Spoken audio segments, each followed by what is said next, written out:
100 литри пиво, квалитетно бело и црно вино, 10 литри гроздова ракија, исто толку виски и бренди.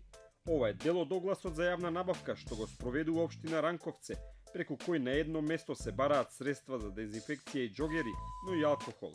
Иако е јасно за што ќе се користат средствата за чистење, сепак во јавниот оглас не е наведено за какви потреби ќе се користи алкохолот во општината. Истовремено општина Струмица преку јавен оглас бара годишен договор за уредување на сала за венчавки.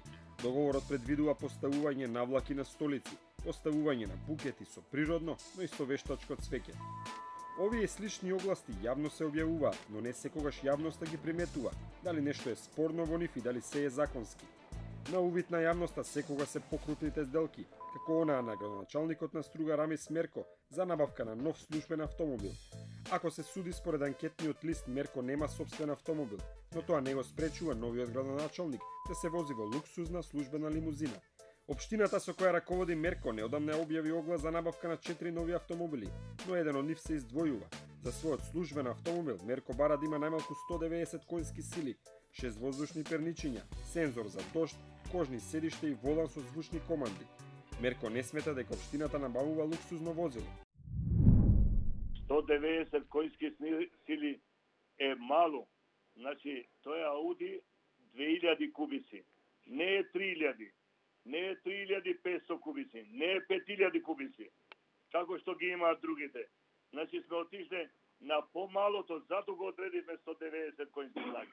Во возниот парк на општината Струга откривме дека веќе има ваква класа на возило, Ауди А6, набавено во претходниот негов мандат, во 2010-та. За ова возило Мерко вели дека не е во возна состојба. Али тоа Ауди 6 има 6 незгоди, односно сообраќајки, и во никој случај не може да дојде да може да се вози. Купната набавка на новото возило и уште 3 други ќе чини околу 100.000 евра. Сумата е дополнително висока ако се знае дека општина Струга веќе е презадолжена. Колку е задолжена општина Струга? По некои проценки тоа е негдека над 7 милиони, но ве уверувам и го уверувам јавноста дека ова состојба за брзо време се надевам дека ќе ја разрешиме. Неговиот колега од општина Дебар, Ружди Лата, исто како и Мерко, сака удобно и скапо службено возило, па реши да ја разбие општинската каса, купувајќи джип од безмалку 50.000 евра. Општина Дебар има само едно возило и тоа имаше Тигуан, бидејќи е теренот за такво возило, го променивме, дадовме старо за ново, пак зедовме Тигуан и тоа во лизинг. Значи, не е тоа што се кажува 50.000, него до 42.000 точно, во лизинг за 4 години. Дур сум ја градоначалник, треба да го платам. Примерите со Лата и Мерко се само мала слика за тоа како се трошат општинските пари. Дали новите возила се поприоритетни од дупките на улиците, лошата инфраструктура, проблемите со водата и канализацијата, но и долговите. Но расипништвото не се гледа само преку големите тендери. Некогаш индикатор за тоа се и така наречените ситни набавки. Тоа најдобро се илустрира преку примерот на општина Радовиш, која пред празникот на жените 8 март одлучи да набави 45 фигара како подарок за административките во оваа општина, која исто така е презадолжена. Откако веста излезе во јавноста, градоначалникот ретерираше тврдејќи дека е наместен, но не смета дека е расипништво трошењето на 40.000 денари за подароци. Тендерот е распишан без мое знаење за што ќе барам одговорност од вработените во оделението за јавни набавки. За 8 март 30 на наши службенички, но и од општина Конче ќе одат на дводневна екскурзија во Мелник, Бугарија.